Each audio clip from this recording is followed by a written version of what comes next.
دعا کی امی کا ایک ہی خواب تھا، دعا B.Ed کے بعد گورنمنٹ ٹیچر لگ جائے۔ ان کا اپنا میک اپ بہت بڑا تھا، کچھ قسمت، کچھ اپنی جلدی شادی، سو اپنا تشنہ خواب دعا کی صورت میں پورا کرنا چاہتی تھی۔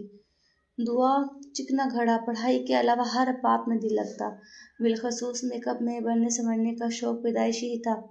پھوپھو کی لپسٹک لگا کر نک سے رہنا پسند تھا، امی کے جھمکے پہن کر شیشے کے سامنے کھڑے ہو کر پوز بنانا، بالوں کے نت نئے انداز بناتی، ہتھیلیوں ہر وقت نقش و نگار سے بھری رہتی، رنگ برنگے ہیئر کلپس اسکیچر سے بالوں کا راستہ کرتی، ناخن کیوٹکس سے سجے ہوتے۔ ٹیچر کان کھینچتی، گھر شکایت پہنچتی، جرمانہ الگ ہوتا، لیکن دعا بی اپنے بناؤ سنگار پر کوئی سمجھوتا کرنے کو تیار نہ ہوتی۔ یہ امی کی سختی تھی اور کڑی نگرانی، جو ہر کلاس میں 10ویں پوزیشن لے کر پاس ہو جاتی۔ میٹرک تک اسے اپنے میک اپ ہیئر اسٹائل میں کچھ نہ کچھ کمال ہو گیا تھا، اور میٹرک کے رزلٹ کے بعد امی کی ہمت جواب دے گئی۔ وجہ معمولی پاسنگ مارکس، اور وہ اپنے خواب سے دستبردار ہو گئی تھی، وہی گورنمنٹ ٹیچر والا خواب۔ دعا نے بھی کہہ دیا کہ وہ بیوٹیشین کا کورس کر لے گی، اب مزید پڑھائی اس کے لیے ممکن نہیں۔ یہ راہ اسے زہرا باجی نے دکھائی۔ زہرا باجی اس کی پھوپھی زاد بہن تھی۔ شادیوں میں سب کو مہندی لگاتے دیکھا، میک اپ سے شغف دیکھا تو کہا وہ باقاعدہ کورس کرے۔ میں لاہور آ کر کورس کروں گی، آپ کے گھر رہ کر۔ اس نے جھٹ سے پروگرام ترتیب دیا، زہرا باجی مان گئی۔ امی ابو کو کیسے منایا یہ الگ داستان ہے۔ پھوپھو نے سفارش کی، اس نے بھوک ہڑتال، آخر لاہور کی طرف عازم سفر ہوئی۔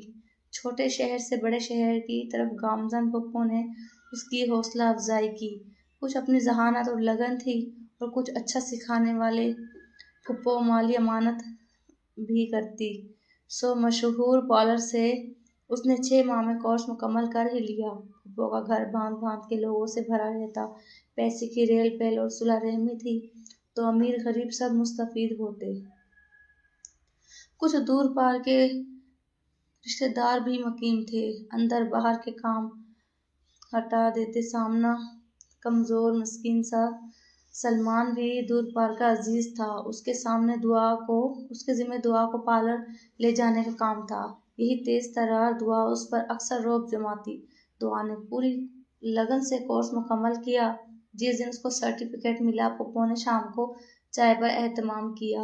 اس نے بھی پھوپھو کا فیشل کیا، بال کلر کیے، اور گھر کی تمام خواتین کی آئی برو بنائی، کسی کو مہندی لگائی، غرض سب نے ہلا گلا کیا اور گفٹ بھی دیے۔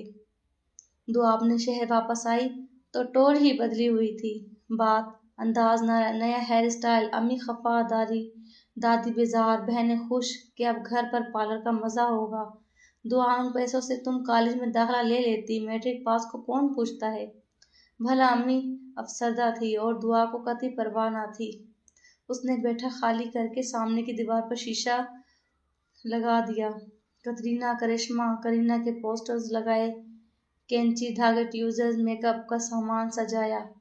بھائی سے ڈیک دھیمے سروں میں سیٹ کروا کر کسٹمر کا انتظار کرنے لگی۔ سب پڑوس کی لڑکیاں، آنٹیاں، کزنز آئیں، کچھ جوش، کچھ جذبہ، نیا کرنے کا جنون۔ اس نے آغاز میں سب مناسب ریٹ رکھے اور کچھ عرصے میں ایسی لگن سے کام کیا کہ سب کو حیران کر دیا۔ اب سب دعا کو پارلر والی کہتے۔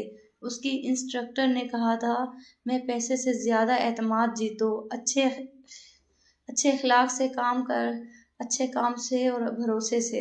اس نے یہ گر پلو میں باندھ لیا تھا۔ عید چاند رات پر تو سرک جانے کا فرصت نہ ملتی، چھوٹی بہنوں کو ساتھ لگا لیتی۔ اچھی بات یہ ہوئی کہ وہ سارے پیسے امی کے ہاتھ میں رکھ دیتی۔ بظاہر لاابالی دعا اندر سے تابیدار، محبت کرنے والی لڑکی تھی۔ اس نے اپنے ہنر لگن سے سب کے دل جیت لیے تھے۔ شادی کے بعد زہرا باجی ملنے آئی تو سب متاثر ہوئے۔ وہ NGO کے اعلیٰ عہدے پر فائز تھی، شوہر سرکاری افسر۔ اس کا پارلر دیکھا، کارکردگی دیکھی تو بہت خوش ہوئی، سراہتی رہی، ساتھ ہی مشورہ دیا کہ مارکیٹ میں اپنا پارلر کھولے، آن لائن اشتہار دے، لڑکیوں کو بھی سکھائے تاکہ آمدنی بڑھے۔ زہرا باجی کی ہر بات اس کے لیے حرف آخر تھی۔ اس نے ابو سے بات کی، وہ تو متبذب ہوئے تھے۔ لڑکی ذات کیسے مارکیٹ میں سارا دن بیٹھے گی؟ خراب حالات، نازک زمانہ، ان کے اپنے خدشات تھے۔ بھائی آمدنی بڑھے گی تو دعا تو تمہارا بیٹا ہے۔ پھپھو کی بات میں وزن تھا اور ابو کے لیے انکار ناممکن تھا۔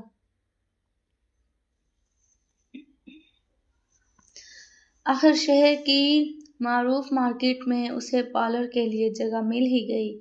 اپنے بیوٹی پارلر کی مالک تھی۔ کتنی دیر تک وہ اپنے پارلر کے بورڈ پر ہاتھ پھیرتی رہی، دلکش بیوٹی سیلون۔ نت نئی لڑکیاں کورس سیکھنے آتی، کوئی شوقیہ، کوئی ضرورتاً۔ کچھ عرصے بعد اس نے پارلر کو بڑا کیا اور ایک حصہ خواتین کے لیے جم کرنے کے لیے مختص کر دیا۔ سب سے اچھی بات یہ تھی کہ اس کے پارلر کی ساکھ بہت اچھی تھی۔ جبھی تو لڑکیاں، عورتیں بغیر کسی ڈر کے گھر آتی۔ گھر کے حالات اس کے پارلر کی وجہ سے ٹھیک ہو رہے تھے۔ بھائی کی پڑھائی، شادی، بہنوں کے جہیز، ابو کی بیماری میں اس کی کمائی کا بڑا حصہ مختص تھا۔ لوگ امی سے سوال کرتے کہ دعا کی شادی کب کرو گے؟ ارے یہ تو ہمارا بیٹا ہے، ہمارا سہارا، گھر کا مرد، کسی ٹٹ پونجے کو تھوڑی دینا ہے اپنی گنوں والی بیٹی کو۔ ایسے کئی جملے دعا کے کانوں میں پڑتے، وہ سر جھٹک دیتی۔ ہاں، اسے اپنے پروفیشن سے پیار تھا۔ ابو کے بعد وہ ماں، بہن، بھائی کا سہارا تھا۔ ابو کی وفات کے بعد وہ صحیح معنوں میں بیٹا بن کر سامنے آئی تھی۔ دن، مہینے، سالوں میں بدلتے گئے۔ دونوں بھائی اپنی فیملی کے ساتھ سیٹ تھے۔ بہنوں کی شادی ہو چکی تھی۔ گھر میں خوشحالی کا راج تھا، تو اس میں دعا کا کردار زیادہ تھا۔ زارا باجی آپ بھی اس کی گرو تھی، اس کی خوبیوں کی معترف۔ اس کا پارلر شہر کا مہنگا اور کامیاب پارلر تھا۔ اس کے دنوں رات لگی بندھی روٹین میں قید تھے۔ ایمان اس کی باقاعدہ کسٹمر تھی۔ میچور، صبور، زندگی کے سرد و گرم دیکھ چکی تھی۔ دونوں میں دوستی کا تعلق قائم تھا۔ کچھ عرصے سے اسے یوں لگتا جیسے ایمان اس سے کچھ کہنا چاہتی ہے، لیکن کہہ نہیں پاتی۔ دوستی میں کیسا تکلف؟ اس نے سوچا اور اپنی سوچ کو عنوان دے دیا۔ تم اتنی اچھی اور دعا، تم اپنے متعلق کیوں نہیں سوچتی؟ ایمان نے اس کا ہاتھ تھام کر کہا۔ اس نے نہ سمجھی میں ایمان کو دیکھا۔ اتنے عرصے میں تمہارے گھر والوں نے تمہارے متعلق کچھ نہیں سوچا، کبھی کچھ پلان نہیں کیا؟ یار میں تو اپنی امی کا بیٹا ہوں، اس نے ہلکے پھلکے انداز میں کہا۔ بیٹا یا مرد کہنے سے لڑکی بیٹا یا مرد نہیں بن جاتی۔ تم نے تو بیٹوں سے بڑھ کر فرائض پورے کیے ہیں۔ اکثر بیٹے تو لاپرواہ، بے حس اور نافرمان بھی ثابت ہوتے ہیں۔ ایمان نے خود سے کہا، تمہارا بھی زندگی پر حق ہے۔ اس کے فطری تقاضوں پر ہیرا تھے۔ تمہاری امی کو خیال کیوں نہیں آتا؟ ایمان نے اسے راہ دکھائی۔ وہ چپ سی ہو گئی۔ یہ سچ تھا، اس کے اندر بھی سوال اٹھتے تھے جنہیں وہ خود دبا دیتی تھی، لیکن یہ بھی حقیقت ہے کہ وہ اب تھکنے لگی تھی ایک جیسی روٹین سے۔ ایمان کے علاوہ بھی اسے اکثر خواتین احساس دلاتی، گزرتے وقت کا، ڈھلتی عمر کا وہ ٹال دیتی۔ مجھ پر بہت ذمہ داریاں ہیں، لیکن اب کہیں کچھ بدل رہا ہے۔ وہ گھر آ کر دیر تک یہی بات سوچتی رہی، کیا بیٹا کہنے سے بیٹیاں واقعی بیٹا بن جاتی ہیں؟ کیا ایسے مرد کا کردار ادا کرنے والی بیٹیوں کے جذبات نہیں ہوتے؟ کیا دعا خاموشی سے سوچو کے جنگل میں الجھی ہوئی تھی۔ خاموش کمرہ، ہر شے ساکت۔ اس نے الماری کھولی، بیش قیمت ملبوسات اور دیگر اشیاء سے بھری ہوئی تھی۔ کبھی اسے یوں چیزوں کا کس قدر جنون تھا۔ اس نے ایک پرفیوم اٹھایا، خود پر اسپرے کیا، لیکن اسے کوئی خوشبو محسوس نہیں ہوئی۔ کیا اس کی لطافت کی حس مر چکی تھی؟ اس نے خود سے سوال کیا۔ شاید فطرت سے دوری نے اس کو بے حس بنا دیا تھا، یا اپنوں کی خود غرضی نے۔ میری شفا تو بیٹوں سے بڑھ کر ہے، امی ہر آئے گئے کے سامنے اس کی تعریف کرتی۔ کبھی اسے اس تعریف پر فخر ہوتا اور کبھی ذمہ داری کا احساس مزید بڑھ جاتا۔ مگر اب ہر رشتہ اسے خود غرض اور مطلب بھی لگتا، اور ذمہ داریاں بوجھ۔ رمضان کا آخری عشرہ، چاند رات، اور پھر شادی بیاہ کے لیے میک اپ کی بکنگ۔ اسے اور اس کی ورکرز کو سر کھجانے کی فرصت نہ ملتی۔ کچھ عرصے سے اس کا دل بھی چاہنے لگا تھا کہ وہ بھی اپنی فیملی کے ساتھ چاند رات پر ہلا گلا کرے، عید کے دن تیار ہو کر اپنی فیملی کے ساتھ وقت بتائے، اس کے کپڑوں، جیولری اور مہندی کی کوئی تعریف کرے، وہ بچوں کی شاپنگ کے لیے ہلکان ہو، لیکن یہ خواب کبھی پورا نہ ہو سکا۔ چاند رات کی مصروفیت کے بعد عید کا دن سو کر گزار دیتی۔ پچھلے برس عید پر سب گھر والے پکنک پر گئے تھے، اس کو بخار تھا، گھر پر پھیلے سناٹے تھے، وہ گھبرا کر امی کے کمرے میں آ گئی۔ تم سو رہی تھی، کیا جگاتے، سب بہن بھائی مل بیٹھنے کا بہانہ ڈھونڈتے ہیں، اس نے استفسار پر امی نے کہا اور وظیفہ پڑھنے لگی۔ میری کمی کسی کو محسوس نہیں ہوتی، وہ زود و رنج ہو رہی تھی۔ شام کو سب بہن بھائی، بھابیاں، بہنوئی اور بچے ہنستے مسکراتے واپس آئے۔ اف، تھک گئے، مگر وہ مزہ بہت آیا۔ سب تبصرے کر رہے تھے، ایک دوسرے کو تصویریں دکھا رہے تھے۔ دعا خاموشی سے بیڈ پہ لیٹی آنسو بہاتی رہی، تنہائی جو رگوں میں اتر رہی تھی، اپنوں کی بے اعتنائی جو اندر ہی اندر اسے توڑ رہی تھی۔ آنے والے دنوں میں پھر وہی مصروفیات تھی۔ اس بار رمضان سے قبل ناصر بھائی کی عنایہ کے لیے رشتہ آیا۔ سب گھر والے رضامند تھے۔ پوئمز سنانے والی عنایہ اتنی بڑی ہو گئی، اس نے حیرت سے سوچا۔ ناصر بھائی، جن کے کاروبار میں ہمیشہ گھاٹا رہتا، گھر والوں کے سامنے بھابھی کو نادیدہ بیماریاں، وہ اپنی بیٹی عنایہ کی منگنی دھوم دھام سے کر رہے تھے۔ بیٹا، تم بھی عنایہ کی شادی میں حصہ ڈالو۔ کبھی بھائی اسے بیٹا کہتے، بالکل ابو کی طرح لگتے، مگر اب احساس ہو رہا تھا وہ مطلب کے وقت بیٹا کہتے تھے، ورنہ لا تعلق، اور بے حس اس نے سر ہلا دیا۔ وہ حساس ضرور تھی، مگر کم ظرف اور حاسد ہرگز نہیں تھی۔ اب تو امی کو بھی اس کی آنکھوں میں چھپی اداسی نظر آئی تو دعا کرتی یا کبھی چشم پوشی کر جاتی۔ اس رمضان میں جتنی وہ اللہ کے قریب ہوئی تھی، کبھی نہ ہوئی۔ وہ اپنے تمام فرائض پوری ذمہ داری کے ساتھ نبھا رہی تھی، گھر کے بھی، پارلر کے بھی۔ اب اسے اپنے لیے فیصلہ کرنا تھا جس میں رب کی رضا ہو اور خیر بھی ہو۔ لاابالی دعا نے وقت سے پہلے اور ہمت سے زیادہ حوصلے کا مظاہرہ کیا تھا۔ اپنوں نے اس کے خلوص کو نہیں پہچانا تھا، مگر رب نے تو اپنے پاس اس کا اجر رکھا تھا نا۔ زہرا باجی کے ساتھ اس کا رابطہ تھا، کبھی کبھار ہی صحیح چند گھڑیاں فرصت کی مل جاتی تو وہ دل کا بوجھ ہلکا کرنے کے لیے انہیں کال کرتی۔ اب بھی اندر کی گھٹن بڑھی تو اس نے زہرا باجی کا نمبر ملایا۔ وہ سنتی رہیں، خاموشی کے ساتھ، پوری توجہ سے۔ میں 1-2 دن میں تم سے رابطہ کروں گی، پریشان مت ہو۔ انہوں نے مختصر بات کے بعد فون بند کر دیا۔ اس کا پارلر ویسا ہی تھا، رنگ روشنیوں سے سجا، دھیمی موسیقی، شوخ چنچل لڑکیاں، ماڈرن جدید یونیفارم میں ملبوس ورکرز اور پروقار خوبصورت دعا۔ لیکن ان سب رنگ مسکراہٹوں سے سجے چہروں کے پیچھے کیسی تنہائی اور اداسی رقم تھی، اس کا اندازہ کسی کو نہ تھا۔ سونیا جو متعلقہ تھی، نشئی خاوند سے چھٹکارا ملا، 2 بچے، وہ خود، بھائیوں نے چھت تو دے دی تھی، روزی کا بندوبست اسے خود کرنا تھا۔ 16 سالہ کی بینا، جسے بات بات پر ہنسی آتی، وہ بہن بھائیوں میں سب سے بڑی تھی۔ والد کی وفات کے بعد اب اسے اپنے گھر کا مرد بننا تھا۔ شفا کو بینا میں اپنا ماضی نظر آتا تھا۔ امبر، جو سب سے خوبصورت تھی، کسی ٹی وی ماڈل کی طرح۔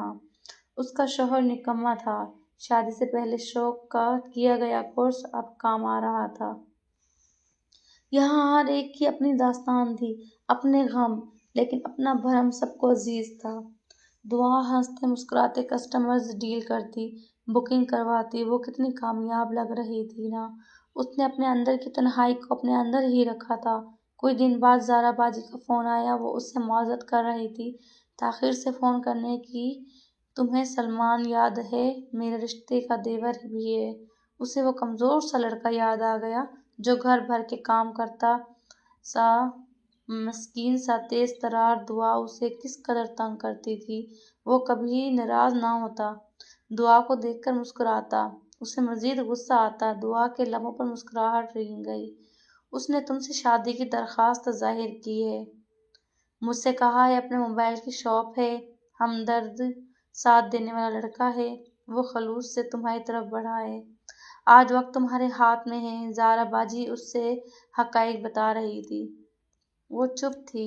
سوچ لو پھر جواب دو، تمہارا ہر فیصلہ قبول ہوگا، لیکن اگر سلمان کے حق میں ہوا تو خوشی ہوگی۔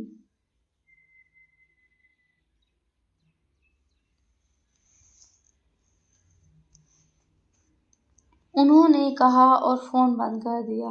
کچھ دنوں سے وہ محسوس کر رہی تھی کہ گھر والے خاموش سے ہیں، کچھ ناراض اور لا تعلق سے۔ امی نے بتایا کہ زہرا باجی رشتہ لانا چاہ رہی ہیں۔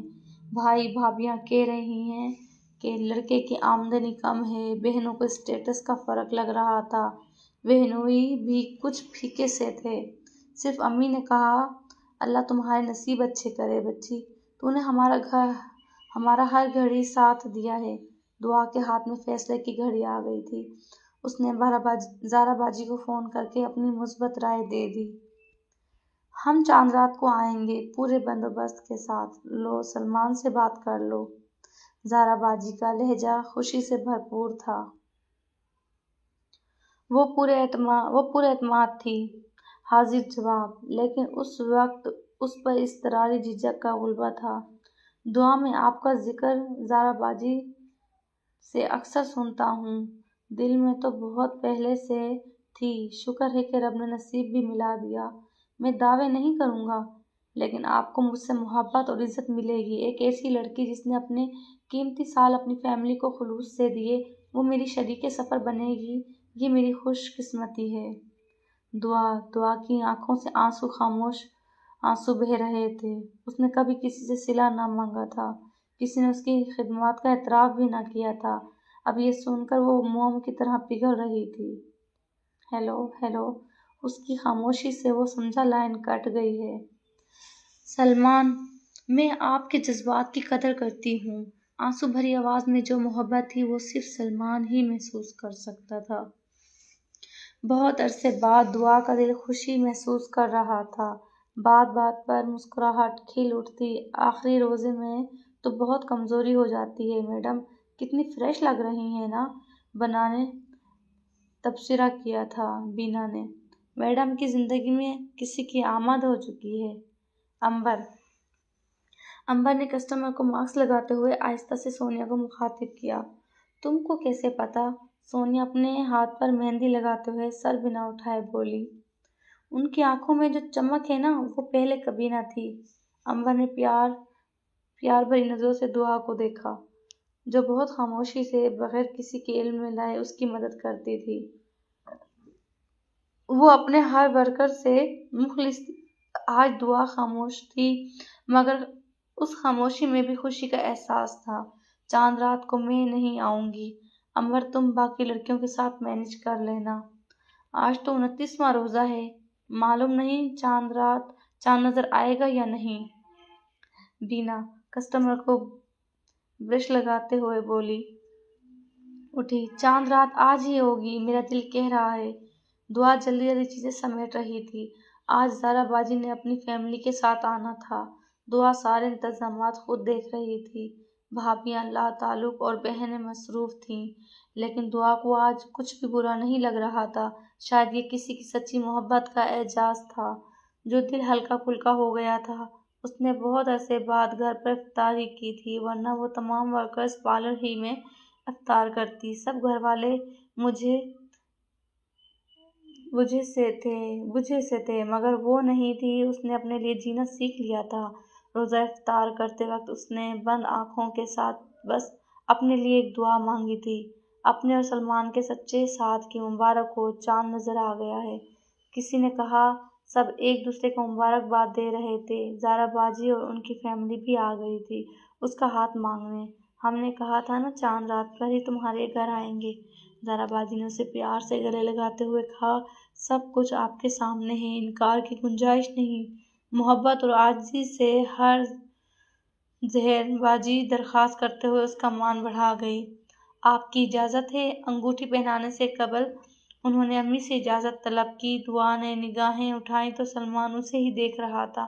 مسکراتے ہوئے اس نے نظریں جھکا لی۔ دعا کو یوں محسوس ہو رہا تھا عید کی ساری خوشیاں، رنگ روشنیاں اس کی ہتھیلیوں میں آن سمائی ہیں۔